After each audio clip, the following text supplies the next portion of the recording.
সকালবেলা জলখাবারে যদি এরকম পেটাই পরোটা থাকে দারুণ হয় বন্ধুরা। তো পেটাই পরোটা বানাবো আজকে।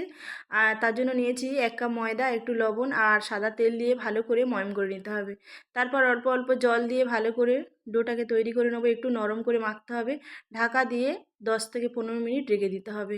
তারপরে একটু ভালো করে তেল দিয়ে মেখে নিতে হবে। আর এরকম গোল করে বেলে ময়দা ছড়িয়ে অল্প করে তেল দিয়ে ভালো করে এরকম লেয়ার করে আর গোল গোল করে বেলে নিতে হবে। বেলে ভালো করে একটু এরকম কেটে নিতে হবে। কেটে আর গোল গোল করে তারপরে হাত দিয়ে এরকম মুড়ে চেপে রেখে দিতে হবে 10 মিনিট। তারপর ওই 10 মিনিট পরে আবারও ওই গোলগুলো নিয়ে ভালো করে বেলে নিতে হবে, নিয়ে তাওয়াতে এরকম ভেজে নিতে হবে অল্প করে তেল দিয়ে। ভাজা হয়ে গেলেই রেডি হয়ে যাবে ছেঁড়া পরোটা। আর গরম গরম কিন্তু ভালো করে পিটে নিতে হবে। এর জন্য দিয়েছে পেটাই পরোটা, আর তোমরা ছেঁড়া পরোটাও বলতে পারো। তো দারুণ হয় পরোটাগুলো খেতে। আর যদি ভিডিওটি ভালো লাগে লাইক শেয়ার কমেন্ট করে সাবস্ক্রাইব করে পাশে